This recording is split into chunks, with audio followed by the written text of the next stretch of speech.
a reunirse. ¿Con quién se reunieron? Con Martín Vizcarra y con María Antonieta Con Alba. el presidente de la República. ¿Sí? Ahí, y es ahí donde habrían concertado, se habrían acordado. Es más, les preguntas cuánto tienes de stock.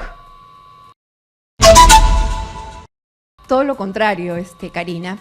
Y recordemos, esta denuncia constitucional de la fiscal de la Nación, Delia Espinosa, responde a una denuncia que presenté en el año 2021, Karina. Un 16 de marzo del año 2021 denuncié a Martín Vizcarra como expresidente y a los exministros María Antonieta Alba y Víctor Zamora por el delito de colusión agravada, justamente por la adquisición irregular y el uso de estas pruebas ineficaces para la detección del COVID-19, cuyos resultados los sabemos todos.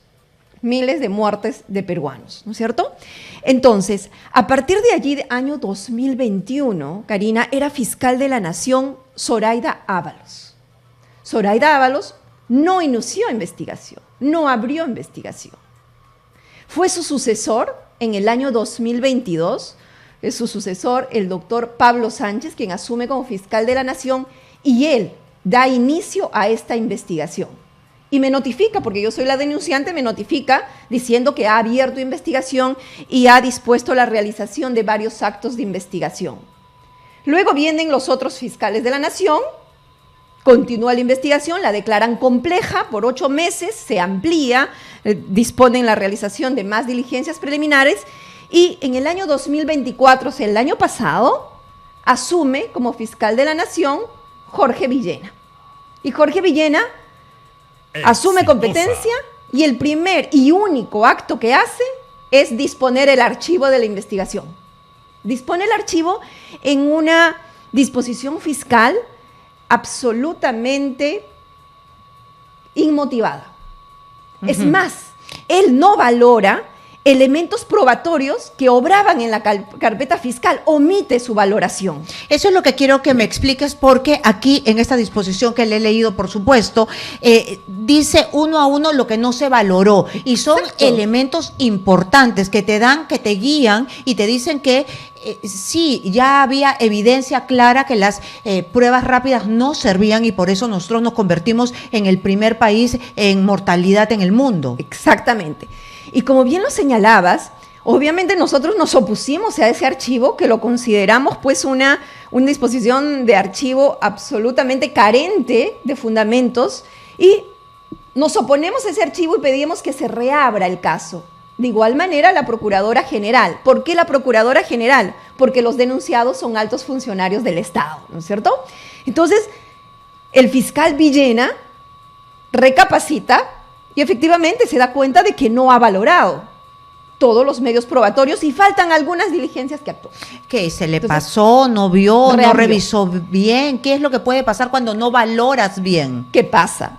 Lo que pasa es que el fiscal Villena, y hablemos las cosas claras, no tiene mucha experiencia en lo que es penal, ¿no? Él tiene mucha experiencia, digamos, en lo que es familia, que también tiene que ver el Ministerio Público, y obviamente yo creo que en ese momento fue sorprendido por los fiscales adjuntos que trabajaban y que tenían asignado este caso, porque ellos son los que hacen los proyectos para que finalmente el fiscal de la Nación lo firme, y yo creo que fue sorprendido por sus fiscales adjuntos de ese momento. Por eso es que, gracias al periodismo de investigación, hay que agradecerle, Karina, y aquí te lo agradezco, porque le dieron cobertura a esta noticia, porque la disposición fiscal de archivo realmente llamaba muchísimo la atención, era muy escandaloso, porque la omisión en la valoración de elementos probatorios importantísimos fueron omitidos como si no existieran. Entonces alzamos nuestra voz de protesta. Porque lo primero que dice Alejandro Salas, exministro de Trabajo en la época de Castillo y ahora está con el expresidente Vizcarra, es su abogado y me imagino que tiene también aspiraciones políticas, como no, pero exitosa.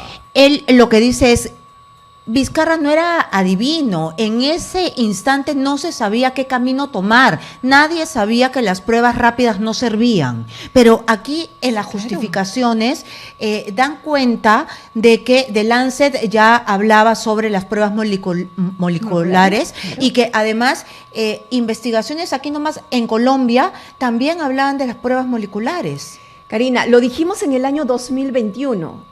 El gobierno, en ese entonces, el presidente Martín Vizcarra y los exministros denunciados tenían pleno conocimiento de que estas pruebas rápidas no servían. ¿Por qué?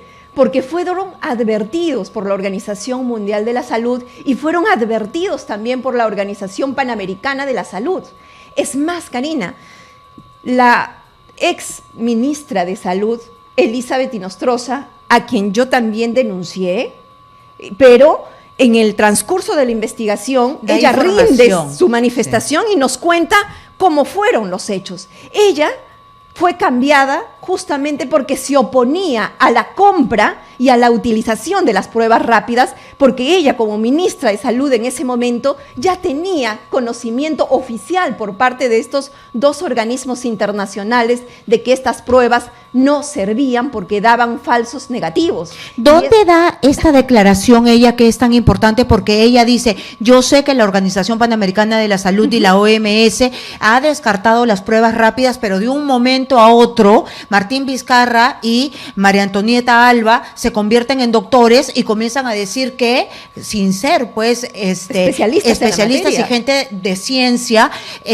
comienzan a darle más amplitud y más cabida a estas pruebas rápidas. ¿Dónde dice ella Elizabeth Inostroza fue citada tanto en esta investigación ante la Fiscalía de la Nación, y también fue citada y sus declaraciones fueron públicas y salieron en todos los medios de comunicación, claro, en la comisión en el Congreso que se formó en el Congreso de la República, en la comisión de fiscalización que estuvo a cargo del congresista Ventura. Y recuerdo que los medios de comunicación obviamente resaltaron sus declaraciones porque ella ahí lo dijo y por eso me cambiaron, dijo, porque yo no estaba de acuerdo en la adquisición de estas pruebas rápidas y menos en su utilización. Hasta ese momento, Karina, el protocolo en el Ministerio de Salud señalaba la utilización de pruebas moleculares, no de las rápidas.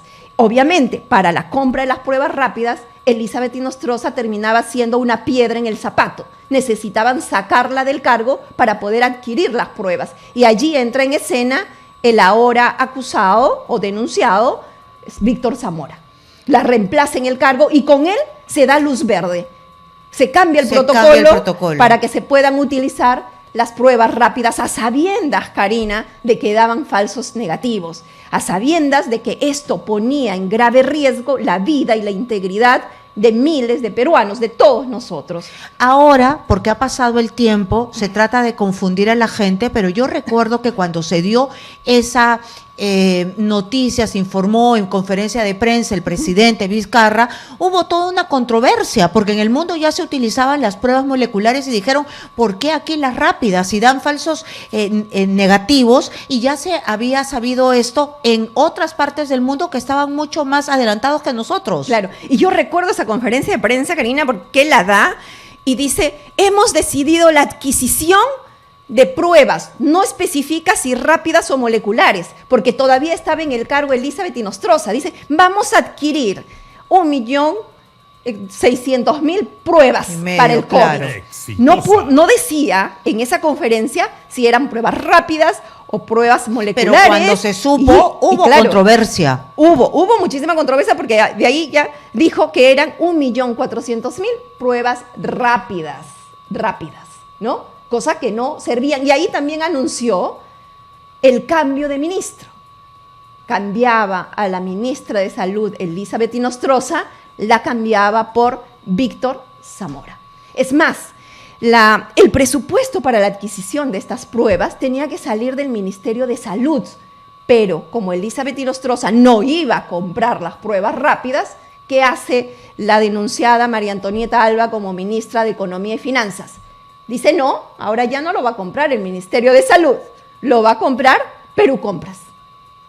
O sea, a través del Ministerio de Economía y Finanzas que depende. ¿Y esta colusión es a cambio de qué? La colusión es a cambio de un perjuicio económico para el Estado peruano. ¿Cómo vas a adquirir o vas a disponer de presupuesto público, dinero de todos nosotros, para adquirir un medicamento, ¿Pero una prueba que no sirve? ¿Pero qué ganaron ellos? No sirve. ¿Qué ganaron?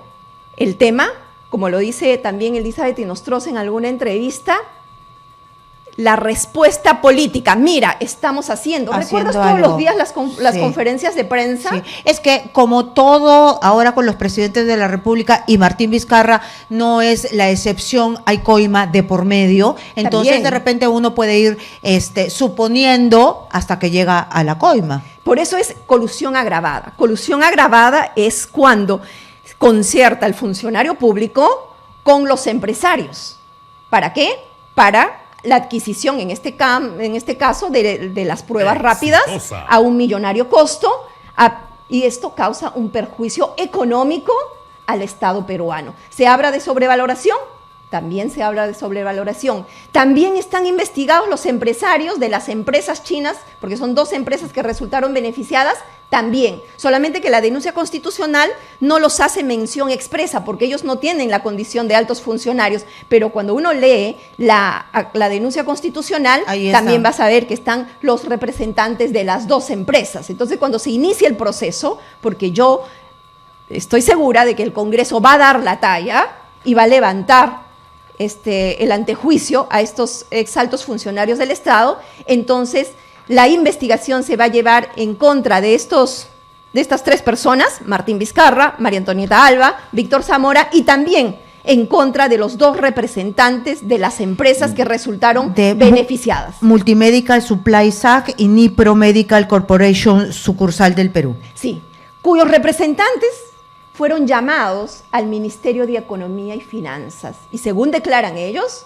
fueron del Ministerio de Economía y Finanzas quienes se comunicaron con ellos y les citaron que vayan allá a reunirse. ¿Con quién se reunieron? Con Martín Vizcarra y con María Antonieta Alba. Con el presidente de la República. Sí. Y es ahí donde habrían concertado, se habrían acordado. Es más, les preguntas cuánto tienes de stock. También se habla de otra irregularidad, que para que puedan el Estado comprarles estas pruebas, tenían que tener el certificado de la DIGEMIN. Y la DIGEMIN, en tiempo récord, una autorización express les dio para que, obviamente, ellos puedan ser los proveedores del Estado de estas pruebas rápidas. Esta es una disposición, esta denuncia constitucional de la doctora Delia Espinosa realmente es muy prolija, está muy bien fundamentada, está analizado medio probatorio por cada uno de los denunciados. Has tenido la oportunidad de leerlo y es bastante explícita, no solamente esta reunión irregular que se llevó a cabo en el Ministerio de Economía y Finanzas con los proveedores, sino también con la emisión de decretos de urgencia para poder hacer el marco legal que necesitaban, claro, para poder comprar a estos proveedores. Y mira, ellos anuncian la adquisición de las pruebas cuando ni siquiera había el decreto de urgencia del dinero. Eso sale después. Eso sale después. Y no solamente eso, después ves tú cómo cambian el protocolo para la detección de la COVID-19, pero ya no dicen la utilización de pruebas moleculares, sino de las pruebas rápidas. Ahí hubo dolo, Karina, en el tema de que ellos sabían, ellos eran conscientes de que esto no servía para detectar el COVID-19 y esto ponía en riesgo la vida y la integridad de las personas. Sí, lo sabían. Y es por eso, Karina, que nosotros el año pasado, luego de que reabren este caso, nosotros ampliamos nuestra denuncia para que también sean comprendidos por el delito de homicidio por culpa consciente. ¿Qué quiere decir esto? Claro, porque aquí pareciera que colusión es muy pequeñito, ¿no? Porque claro, si tú sabes que esto va a matar gente y conscientemente sigues adelante por un rédito político, por hacerte el Superman, entonces parece que colusión queda muy reducido. Claro, porque solamente se habla, claro, el delito de colusión agravada es uno de los delitos más graves dentro de los delitos de corrupción, que pero puede tener una pena más, hasta de 15 años, pero lo más grave y lo más sensible y lo que la gente reclama justicia es justamente a los que han perdido a un familiar, a un amigo, a un conocido en esta pandemia, ¿verdad? Entonces, aquí lo que se reclama es que también sean investigados, ya lo están siendo, sino también denunciados por el delito de homicidio por culpa consciente. ¿Por qué por culpa consciente? Porque ellos sabían de la ineficacia de estas pruebas. Pese a ello, no les importó. Decidieron comprarlo y no les importó que no detectara el virus, porque daban falsos negativos. No les importó. Vamos a utilizarlo Era nada una tinca, ¿no? De repente salías, de repente no. Exacto. Y mira, ¿Y qué dice la Fiscalía? Murieron. La Fiscalía, en vez de, en esta misma investigación, también investigar el delito de homicidio por culpa consciente, lo que ha hecho es desacumular. O sea, hay otra carpeta por homicidio por culpa consciente. Pero el hecho es exactamente lo mismo. Por eso es que nosotros, cuando nos notificaron esta desacumulación, nosotros pues nos quejamos y dijimos no, porque el hecho es el mismo. ¿Tipifica como delito de corrupción? Sí, delito de colusión agravada, que me parece excelente, la tipificación está muy bien hecha, con la evidencia correspondiente. Pero también estos hechos tipifican como homicidio, y está ahí el resultado. Hemos sido el primer país en tener este alto índice de mortalidad. Así es. Totalmente. Yo no quiero dejar pasar que tú estás aquí, has sido procuradora del tema Lavajato, y tenemos pues una asilada del justamente de este problema tan grande que hemos tenido con los presidentes de la República. Tenemos una fila ya, ni te tengo que contar, ¿no? Una fila de presidentes que están resguardados, bien comidos y bien calientitos en la mejor cárcel del país, que es Barbadillo. Pero una esposa está en México y la otra recientemente asilada en Brasil. Pero esta asilada... Y otra en Israel, ¿no? Otra con en pedido Israel. de extradición. Sí, sí, pero la diferencia de Nadine es que ella, mira, también pues ella está con pedido de extradición, pero Nadine está ya sentenciada, está sentenciada, y momentos antes de la sentencia ella estaba entrando a la Embajada de Brasil. Esto se pudo evitar de alguna manera. No tenemos inteligencia. ¿Cómo se trabaja cuando vas a dar una sentencia de esa naturaleza y tu procesada dice que está enferma y se desaparece? Después hay imágenes donde la captan que está en la piscina feliz de la vida. Entonces, ¿cómo se procede? Frente a esta evidencia, definitivamente este resultado se pudo evitar. Yo creo que sí, Karina. Y esto es competencia de la Fiscalía, porque ellos, frente al comportamiento de Nadine Heredia, y ellos sabían perfectamente, porque están participando continuamente de las audiencias de juicio oral, que más de 3 años, ¿no?, de audiencias de juicio oral, los abogados que participamos activamente en esto, ya más o menos por la actuación de los medios probatorios, nos damos cuenta, ¿no?, y vamos pronosticando cómo va a ser la sentencia, o condenatoria o absolutoria. En ese sentido, la Fiscalía tenía que haber dispuesto para que la policía la tenga debidamente ubicada. Y si tenía estos comportamientos de faltar a la verdad sobre su estado de salud, supuestamente muy delicado, tenía la oportunidad de solicitar al colegiado la variación. La variación de la medida que tenía, porque ya se acercaba la emisión de las sentencias, pero sobre todo disponer que la policía la tenga debidamente ubicada, porque por la pena que había pedido el Ministerio Público, recordemos, había pedido 26 años en contra de Nadine Heredia. Entonces, 20 contra ella, que finalmente, y creo que 25 contra él. Bueno, ya... a ella era más, porque la evidencia que la vinculaba... ¿no? Sí, sí. Entonces eran penas altas, ¿no es cierto? Entonces era obvio, era evidente que, de acuerdo a cómo ha ido avanzando el juicio oral, ya se pronosticaba una sentencia condenatoria, y por el tipo de delito, que era lavado de activos con la agravante de organización criminal, esa pena iba a ser efectiva de todas maneras. Entonces allí tendrían que haber dispuesto la vigilancia y la ubicación permanente de Nadine Heredia, para asegurarnos, ¿qué cosa? La ejecución de la sentencia. Ahora, este pedido de extradición que se va a hacer, ¿cuánto nos va a costar? ¿Y cuánto va a durar? ¿Cuánto va a durar?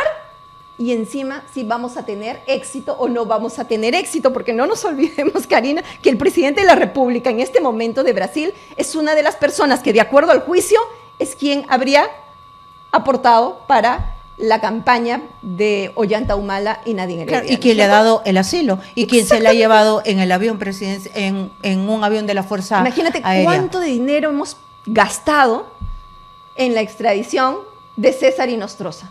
Y hasta ahorita Nada. no tenemos absolutamente nada. Sería bueno que el Ministerio de Justicia nos diga las cifras con todos los ceros que estamos gastando. En todas porque las ese estudio que contrataron ha sido ineficaz, ha sido ineficiente, porque ellos tenían que habernos informado que César Inostroza no estaba cumpliendo con las reglas de conducta. Ese es otro tema y vamos a tener que hablarlo. Muchísimas Claro que sí, gracias. Karina. Hemos estado con Catherine Ampuero.